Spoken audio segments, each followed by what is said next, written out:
청년 시절 금요일마다 한 10명 정도 이렇게 모여서 철야 기도를 했어요. 거기에 이제 한 자매님이 참석했는데요. 고아원에서 보모로 일하는 자매예요. 때로는 청소년들 몇 명을 데리고 기도에 참석하기도 했습니다. 그리고 혼자 참석할 때는 좀 더 속 깊은 이야기, 또 정말 마음 아픈 그런 이야기도 이렇게 꺼내면서 기도 제목으로 내놓고 함께 기도하곤 했죠. 부모를 잃은 아이들, 가정이 붕괴되어 방치되어 있었던 아이들, 또 가정 폭력으로 말미암아 또 참 고통 속에 있는 그러한 아이들, 그들의 이야기를 들어보면 가슴이 저며와요. 참 안타까웠던 그런 이야기들이 아직까지 좀 남아 있습니다. 마음에 남아 있습니다. 예배를 드리고 또 하나님 말씀으로 양육을 받으면서 이 아이들이 점점 고쳐지는, 회복되는, 치유되는 이런 고백도 했었어요. 그게 보람이고 참 기쁨이라고 해요. 그런데 항상 이렇게 좋은 일만 생기는 것은 아니죠. 또 치유되고 고침받고 하는 것만 생기는 거 아니에요. 또 악화되는 듯한 그러한 일들도 많습니다. 그래서 그 고아원을 뛰쳐나간 일도 있었어요. 그래서 이 자매가 그 대전으로 대구로 막 뛰면서 데리고 오고 하는 이야기들 저희들이 들었어요. 참 눈물을 흘리면서 기도하면서 그 버스를 타고 갔던 이야기들, 그런 것을 들으면서 같이 또 우리 같은 마음으로 위에 기도하고 또 했던 그런 것들이 지금 생각이 납니다. 사명감이 없으면 이 일을 못해요. 그리고 그 아이들에 대한 소망이 없으면 견디지 못합니다. 이런 사역을 감당할 수가 없어요. 하나님께서 주신 은혜와 사랑 없으면 우리가 해낼 수 있는 일이 아니죠. 이런 여러 과정을 통해서 지금은 참 어엿한 그런 사회인이 되고 또 개중에는 목사가 된 그런 아이들도 있다고 합니다. 이렇게 연락이 오면 지금도 참 기쁘다는 그런 고백입니다. 우리 교회에서 운영하고 있는 그룹홈 길가의 사랑터, 이것은 고아원의 신개념입니다. 홈, 가정 같은 분위기를 갖는 겁니다. 지금 부영 3단지 있어요. 그래서 우리 교회인들한테 다 이렇게 공개할 수는 없어요. 왜냐하면 이 청소년들이거든요. 이런 아이들을 우리가 보호해야 됩니다. 그리고 우리 교회에 와서 예배 드려요. 청소년부, 지금 유소년부 한 명 있는데 예배 드립니다. 우리 다른 애들 잘 몰라요. 좀 보호해야 될 그런 부분이 있어요. 그러니까 많은 사람들에게 공개하고 또 그것에 드나들고 이렇게 할 수 없는 거 여러분 양해하시고, 이런 이야기를 들을 때마다 같이 기도해 주시고, 또 어떻게 자원봉사로 도울 길은 또 있습니다. 그래서 이렇게 참여하시면 될 것으로 합니다. 한 학생의 이야기인데, 이제 중학생인데, 우리 그룹홈에 오기 전에 가출을 많이 했어요. 근데 여기 와서도 몇 번 했거든요. 또 가서 데리고 오고 하는 수고를 그렇게 해서 지금은 많이 얼굴도 밝아지고요. 안정을 되찾고 있는 모습 또 보곤 합니다. 여러분, 이것도 사명 없으면 되는 것이 아니죠. 정말 사랑 없으면 안 됩니다. 그 아이에 대한 소망, 이것이 있기 때문에 이 일을 감당하는 것 아니겠습니까? 지금 우리 그룹홈은 6명의 아이들이 있습니다. 7명까지 우리가 돌볼 수 있는데 6명 있어요. 6명, 적은 수 같죠? 그러나 그저 교육시키고 하는 것으로 끝나면 6명 적은 수입니다. 그런데 자식들이라고 한번 생각해 보십시오. 적은 수가 아닙니다. 한 아이만 키우더라도 손이 얼마나 갑니까? 정말 쩔쩔맵니다. 요즘 엄마들 힘들어요. 그걸 생각해 보면 정말 이거 보통 일이 아닌 거예요. 그리고 또 아픔을 가진 아이들이에요. 상처가 깊은 아이들도 있고요. 진짜 고아인 아이들도 있고, 다양한 배경에서 모인 아이들이에요. 그러니까 거기에 얼마나 큰 그러한 일들이 있겠는가 하는 거 우리가 상상해 볼 수 있습니다. 정말 이러한 우리가 아픈 자들, 가난한 자들, 힘든 자들을 살피고 돌보는 것, 사람을 또 양육하고 키워낸다는 게 이게 쉬운 일이 아니죠. 우리 자녀 양육도 한번 생각해 보십시오. 이게 보통 일이 아니잖아요. 물론 사업도 힘든 일이고 여러 가지 여러분들이 육체적으로 봉사하는 것도 쉬운 일은 아닐 겁니다. 그러나 사람을 상대해서 사람을 키워낸다는 거, 양육하고 살핀다는 거, 이것만큼 힘든 일이 어디 있어요? 그래, 공감하는 바입니다. 정말 사명이 없으면 감당하지 못합니다. 참지 못해요. 인내하지 못합니다. 포기할 수밖에 없는 그런 일들이죠. 2000년 전 초대교회가 생겨났어요. 복음으로 꽃을 피웠습니다. 성도들이 막 기쁨으로 복음을 만나서 하나님을 찬양하고 또한 그들의 삶이 변해 갔어요. 그런데 동시에 교회 안에 문제가 또 생긴 거예요. 그러니까 항상 은혜스럽지만 않아요. 뭐 가정도 그렇잖아요. 항상 깨만 쏟아집니까? 또 문제가 발생하죠. 여러 다양한 사람들이 또 교회에 들어오니까 서로 갈등이 생기게 되죠. 이런 문제들이 교회 안에 생긴 겁니다. 은혜도 받지만 또 이러한 문제가 교회의 실질적인 아픔으로 다가와요. 물론 예부적인 박해가 있었습니다. 로마의 박해 시대 아닙니까? 예수 믿는다는 그 자체가 고난이고 순교일 수 있어요. 그런 시대입니다. 또 내부적으로는 이단의 문제도 있었고 또한 서로 갈등의 문제가 있었습니다. 2000년 전에 교회가 시작할 때부터. 참 이런 것들이 이제 교회를 막 흔들고 있었던 것이죠. 이 야고보 사도의 편지를 우리가 읽었는데요. 이 야고보는 예수님의 12 제자 중에 한 명인 야고보가 아니고 예수님의 육친 동생 야고보예요. 예수님이 십자가에 이제 돌아가시기 전까지는 예수님을 구세주로 고백을 못했어요. 근데 나중에 부활하신 예수님을 만났어요. 그가 변화됐죠. 그래서 예루살렘 교회의 지도자가 되어 있는 사람이 이 야고보예요. 이 야고보가 이렇게 편지를 할 때 그 교회의 상황이 뭔가 하면 예부적인 박해와 또한 어려움이 있었습니다. 그 내부적인 문제가 있었는데 그 중에 하나가 물질 문제예요. 야고보서 4장과 5장 앞부분 보면은 이 돈 문제가 걸려 있어요. 돈. 벌써 그래요. 교회가 시작됐는데 물질주의. 그래서 하나님께 영광 돌리고 하나님께 기뻐하는 그런 삶의 충만함이 점점 식어가는 거예요. 돈으로 우르르 몰려가는 겁니다. 돈이 된다 하는 곳에 사람들이 마음을 뺏겨요. 이런 현상들이 교회 안에 생긴 것입니다. 이 혼란을 많이 줬어요. 참 어려움이 생겼고 여러 다양한 이런 문제가 그 교회의 현실적인 그런 아픔이 되어 있던 것이죠. 이때 이제 야고보가 편지한 내용입니다. 참 이렇게 문제가 생기고 어려움이 생길 때 우리가 참 참기가 힘들어요. 항상 순풍을 불면 우리가 그대로 이제 즐기면서 가는데 역풍이 불거나 풍랑이 일면 힘들잖아요. 가정의 일이나 개인적인 문제도 그렇습니다. 힘들어요. 견디기가, 버텨내기가 쉽지 않습니다. 이때 이 야고보 사도가 농부의 예를 들면서 길이 참아라, 인내해라 하는 도전의 말씀이 오늘의 본문인데요. 이 농사 짓는다는 거 참 쉽지 않아요. 저는 뭐 직접 농사를 제대로 지어본 적이 없습니다. 뭐 호박씨 심어가지고 좀 호박잎 따서 국 끓여 먹는 정도, 또 고추 이렇게 화분에 심어가지고 따먹는 정도, 그 정도는 해봤어요. 제대로 농사 지은 적이 없습니다. 그런데 말 들어보니까요, 이게 쉬운 일이 아니라고 그래요. 한 서너 평 되는 땅 이제 분할받아서 뭐 고추 심고 상추 심고 방울토마토 심어요. 처음에는 열매가 열리니까 얼마나 좋습니까? 심으니까 막 주렁주렁 달리고. 그런데 한 몇 번입니다, 이것도. 몇 번이에요. 잡초도 같이 자라거든요. 이거 손을 얼마나 써야 되는지 모르는데요.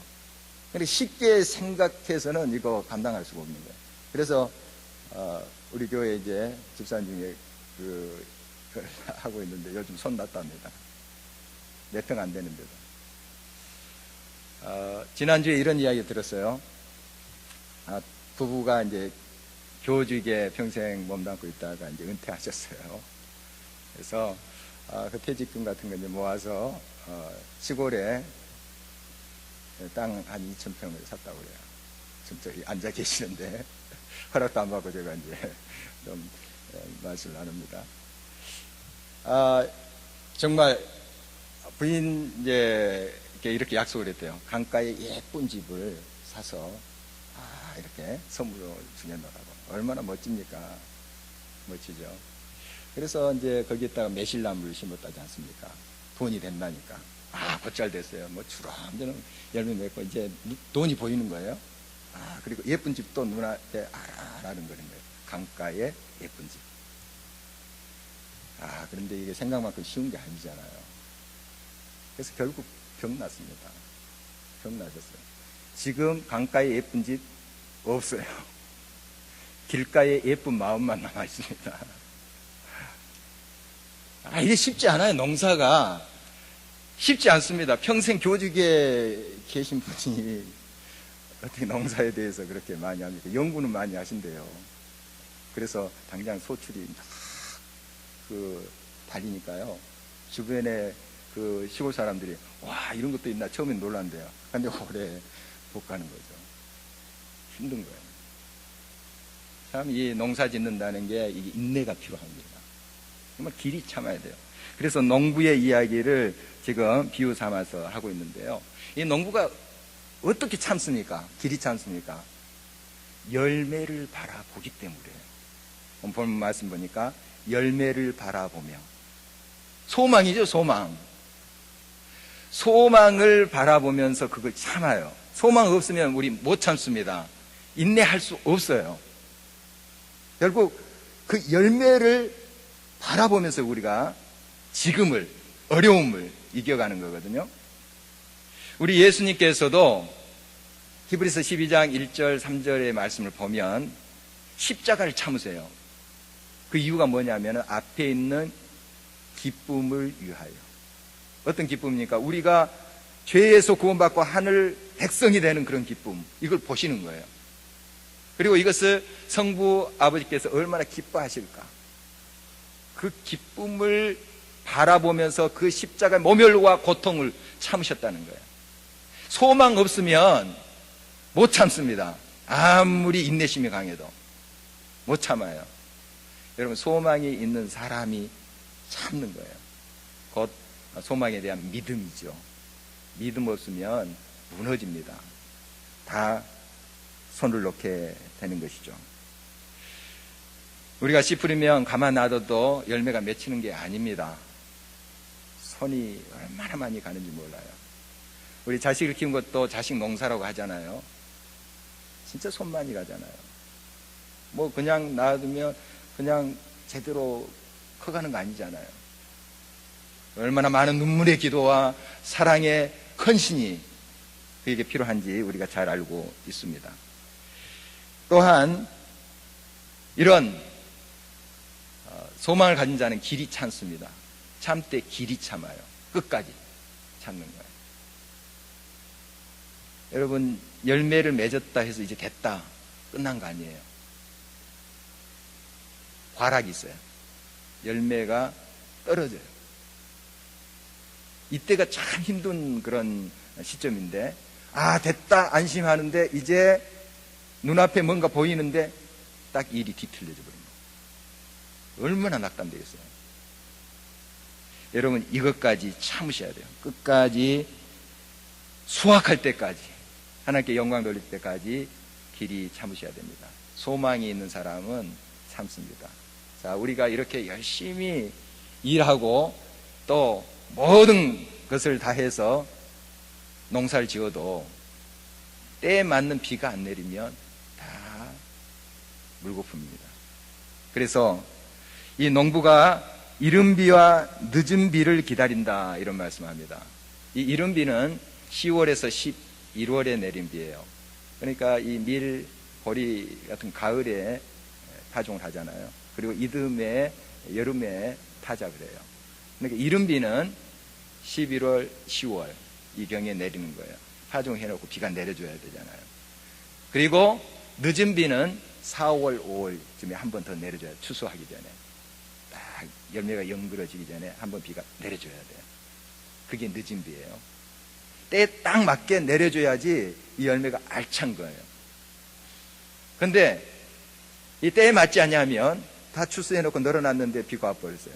썩어버리는 거예요. 그러니까 우리가 아무리 노력하고 대단한 연구를 하고 애쓴다 할지라도 은혜 없으면 못하는 거예요. 결국 하나님의 은혜입니다. 하나님의 은혜로 모든 열매가 맺혀지는 것이고 또 일이 되는 거예요. 바로 이 예를 들면서 도전하고 있습니다. 우리는 끝까지 믿음을 가지고 주님 앞에 인내하면서 열매 기다리며 나가야 될 것입니다. 이 계시록 2장 3장에 보면은 아시아의 7교회에 성령께서 편지한 내용이 나옵니다. 지금 터키의 서부 쪽에 있는 그런 도시들이에요. 여기 에베소, 두아디라, 빌라델비아 이런 교회들이 등장하잖아요. 보면 내가 너희들의 인내를 알았다. 이런 표현이 계속 등장하는 거예요. 왜냐하면 이 당시에 예부적인 핍박뿐만 아니라 내부적으로 문제들이 같이 있었어요. 지금도 뭐 예외는 아닙니다만은. 그러나 이 하나님의 백성들이 그런 가운데 믿음을 잃지 않고 소망을 잃지 않고 인내했다는 거예요. 이기는 자, 즉 인내하는 자 끝까지 하나님의 소망을 붙잡고 있는 자는 내가 면류관을 주리라. 이런 약속을 하고 있습니다. 열매를 안겨주리라 하는 거죠. 여러분, 소망의 주님을 꼭 바라보십시오. 어떤 환경 속에서도 하나님이 그 자리에 세우셨다면 그 자리가 어떤 자리든 끝까지 하나님이 지키시고 인도하신 것을 확신하면서 소망으로 인내하시기를 바랍니다. 결코 하나님은 그 열매를 다른 데로 돌리지 않을 것입니다. 여러분에게 안겨주실 것입니다. 또 인내할 때 중요한 것은 마음을 굳게 지키는 거예요. 오늘 8절 말씀 보면은 너희도 길이 참고 마음을 굳건하게 하라. 주의 강림이 가까우니라. 이렇게 말씀하고 있습니다. 마음이 무너지면 모든 것에 무너져요. 모든 게 다 그냥 힘을 잃어버려요. 그런데 모든 상황이 무너져도 마음이 끝까지 굳건히 서 있는 사람은 어떻게 처럼 다시 일어납니다. 다시 일어나요. 결국 하나님의 때에 회복하시고 아름답게 열매로 역사하십니다. 마음을 지켜야 됩니다.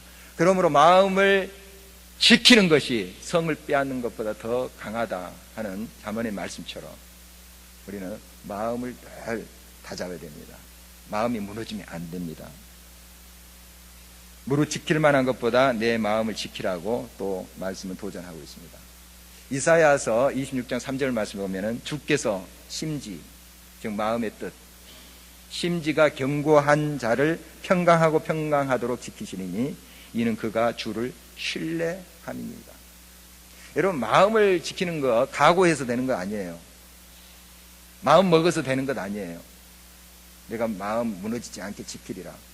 어느 정도 여러분들이 지킬 수 있으나 결정적일 때 아무리 인내심 강해도 자기 컨트롤이 강해도 무너집니다.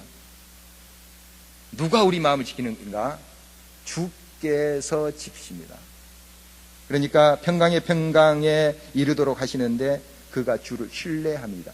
주님을 의지하는 그것에 근거가 있는 거예요.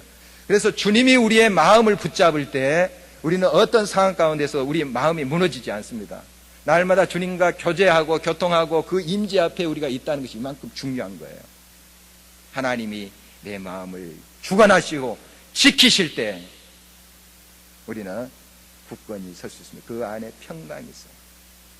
비바람이 불고 옆에서 다 무너진다 할지라도 평강하도록 지키시는 하나님의 은총을 경험하게 됩니다. 데살로니가 후서 3장 13절 보니까 형제들아 너희는 선을 행하다가 낙심하지 말라 이렇게 도전하고 있습니다. 여러분, 선을 행하다가 낙심하기 쉬워요. 나는 다 베풀었어요. 희생했어요. 뭐 대가를 바란 것도 아니고. 그런데 못 알아줘요. 심지어 안 알아줘요. 의도적으로. 상처가 되지 않겠어요? 그냥 뭘 바란 건 아니지만 안 알아주는 거예요. 그럴 때도 낙심하지 말아야 됩니다. 우리 하나님 아시지 않아요? 우리가 주의 일을 할 때, 하나님께서 맡기신 그 사명을 감당할 때 꼭 기억하십시오. 그걸 선을 행하는 일이라면, 하나님이 기뻐하시는 일이라면 낙심하지 말아야 됩니다. 하나님은 아십니다. 하나님 때에 또 아름답게 역사하신 것을 우리가 언제나 기억할 수 있어야 됩니다. 여기 굳건하게 하라 하는 것, 이것은 원문의 직역은 받쳐두다, 지지하다 이런 뜻이에요. 지지하다, 받쳐주다. 출애굽기 17장에 보면은 이스라엘 백성들이 이제 광야를 지날 때 아말렉 군대를 만나게 돼요. 그래서 여호수아가 이스라엘 백성들을 이끌고 전쟁터에 나갑니다. 싸워요. 모세는 그때 뭐 됐느냐 하면은 그 전쟁터가 보이는 산에 올라가서 기도해요. 두 사람 데리고 가는데 아론과 훌. 이 사람들이 모세가 기도할 때 옆에서 받쳐줬던 사람, 그때 받쳐주다 하는 의미가 이거예요. 여러분, 혼자서 믿음 가지고 설 수도 있습니다만은 우리 나약한 인간이에요. 넘어질 수밖에 없어요. 모세도 넘어질 수밖에 없어요. 강한 믿음의 사람 바울도 무너질 수밖에 없는 질그릇 같은 인생이에요. 그래서 서신서 보십시오. 너는 빨리 오라. 겨울이 오기 전에 빨리 두터운 옷 가지고 오라. 얼마나 인간적입니까? 우리 무너질 수밖에 없는 인간이에요. 같이 하는 거예요. 같이 북돋아주고 지지해주고 할 때 힘이 나는 거예요. 여러분, 끝까지 견딜 때 우리 공동체의 의미가 여기 있습니다.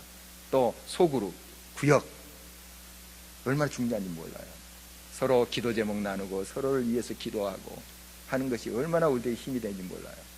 그래서 우리는 서로 격려하면서 지지하면서 받쳐주면서 끝까지 인내하면서 열매 때까지, 수수할 때까지 함께 하는 거예요.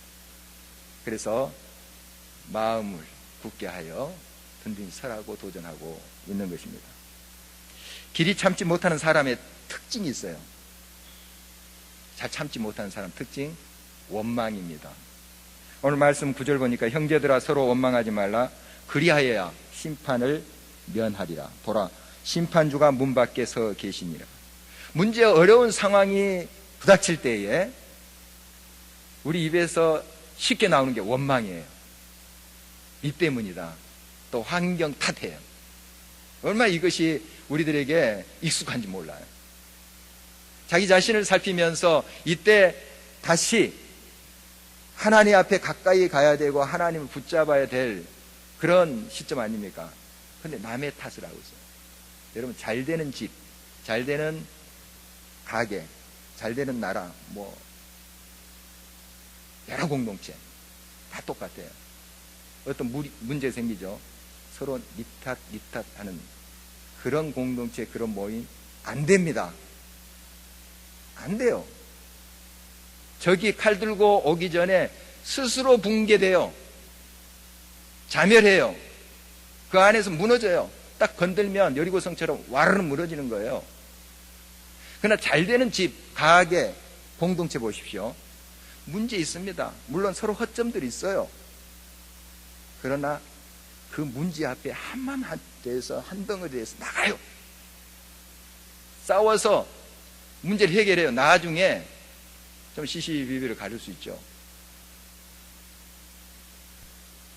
여러분, 원망, 이것이 우리를 망하게 하는 거예요.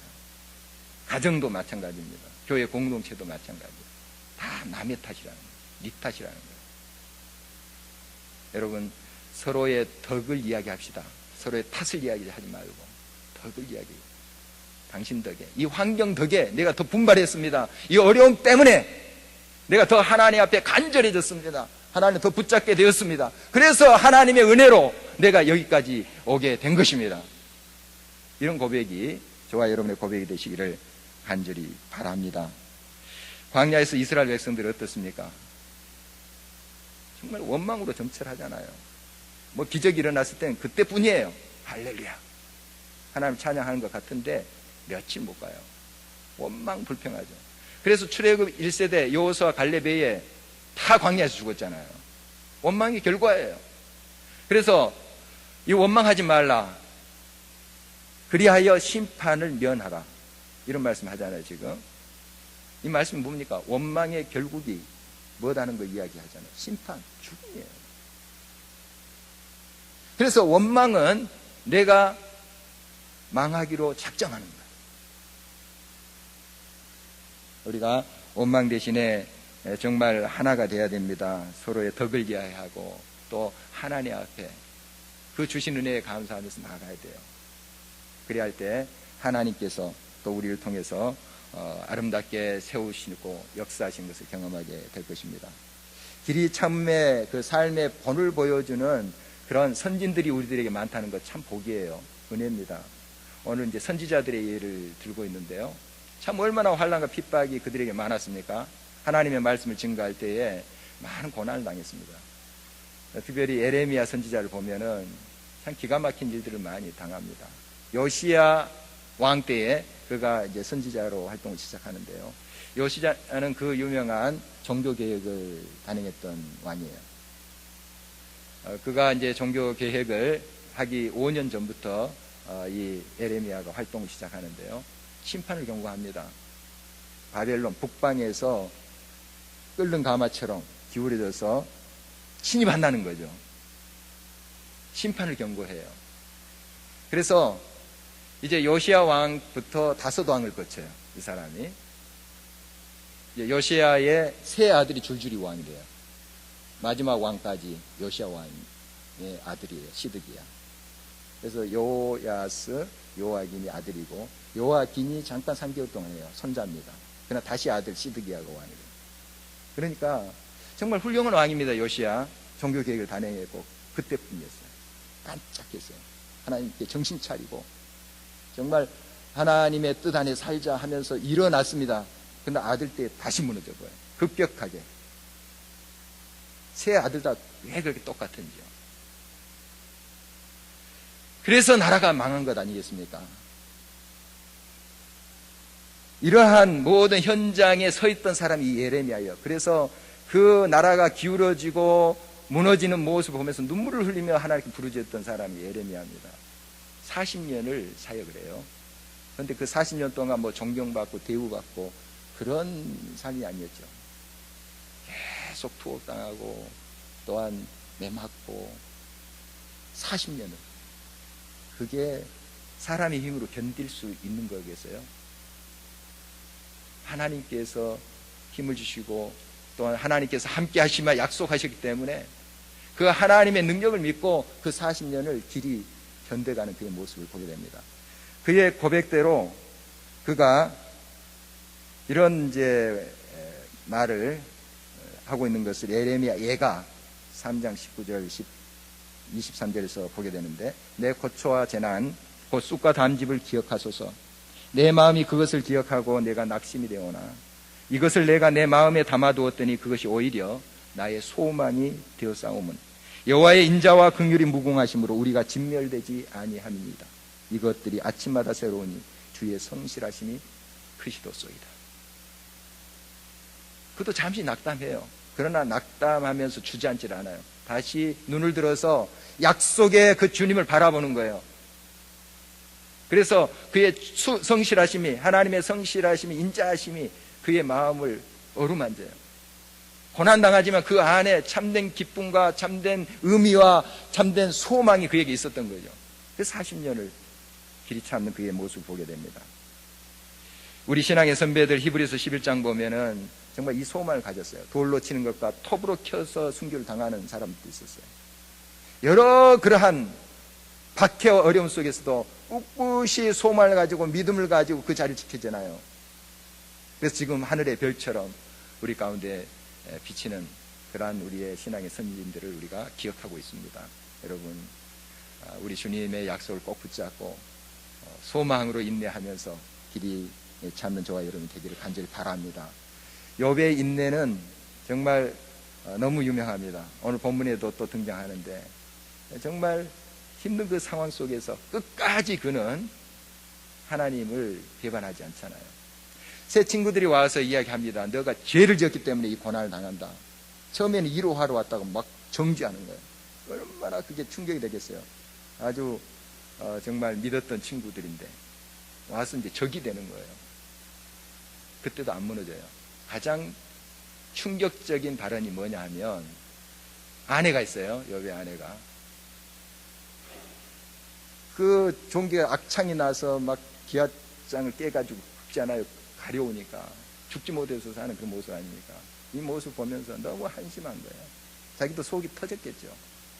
그래서 이런 말을 해요. 하나님을 저주하고 확 죽어버려. 옆에서. 자식을 10명 낳았어요. 아들 7명에 딸 3명. 낳았다면 결혼 생활이 2, 30년은 됐을 거예요. 가장 가까운 사람 아닙니까? 그 사람이 옆에서 한마디 하는 거 얼마나 충격적인지 몰라요. 그것도 힘내세요. 내가 기도할 테니까. 이게 아니에요. 죽어버리면. 이때도 안 무너져요. 여기. 이때도. 이게 믿음이에요. 이게 소망이에요. 소망을 갖지 않으면 어떻게 그걸 견뎌나면 그 충격적인 그런 발언에 무너질 수밖에 없죠. 소망 없으면 무너집니다. 아무리 장사도. 여러분, 끝까지 하나님을 신뢰하고 믿음으로 나가야 되겠습니다. 지난 주간에 한 청년이 여자친구 데리고 저한테 인사하러 왔어요. 12월에 결혼한대요. 그 청년 누구냐 하면 우리 교회 초창기 때 우리 청소년부 거의 이제 졸업하고 이제 대학교 들어갈 때쯤이죠. 그 청년인데 부모님도 그 청년 따라서 우리 교회에 다녔어요. 이제 멀리 이사 가서 옮겼지만 가끔씩 이제 그 부모님도 연락하시고 또 우리 교회 기념일 때 오시고 그래요. 우리 교회 사랑하는 그런 가족인데 제가 그 청년의 스토리를 알아요. 어머니의 고백도 있었고 정말 그 청소년 때 또 청년 때 지금 뭐 한 10년 가까이 되겠네요. 정말 많이 방황했어요. 이 청년이 방황하고 밤에 없어져요. 그러니까 길을 맞으면서 골목 눈물을 흘리면서 이 아들 찾아다닌 이야기 그랬어요. 그 청년이 결혼을 한다고 왔어요. 직장도 건설회사에 직장도 딱 얻어서. 그리고 자매도 신실한 크리스찬이에요. 그런 크리스찬 가정이에요. 너무 기쁘더라고요. 감사가 났어요. 야, 그렇게 눈물로 씨를 뿌리니까 결국 하나님의 때에 이렇게 역사하시는구나. 그렇게 속썩였던 아들인데요. 끝까지 기다리면서 소망을 잃지 않고 하나님 앞에 매달리니 하나님의 때에 거두게 하시더라. 앞으로 또 그의 인생에 어떤 일이 펼쳐질지 모르겠습니다. 그러나 끝까지 우리가 소망을 가지고 나갈 때 하나님께서 반드시 기쁨으로 단을 거두게 하신다는 사실을 우리가 끝까지 신뢰하면서 믿음으로 나가는 저와 여러분 되시길 주의 이름으로 축원합니다. 찬양하시겠습니다. 9월의 찬양 주보의 가사 있습니다. 함께 찬양하시겠습니다.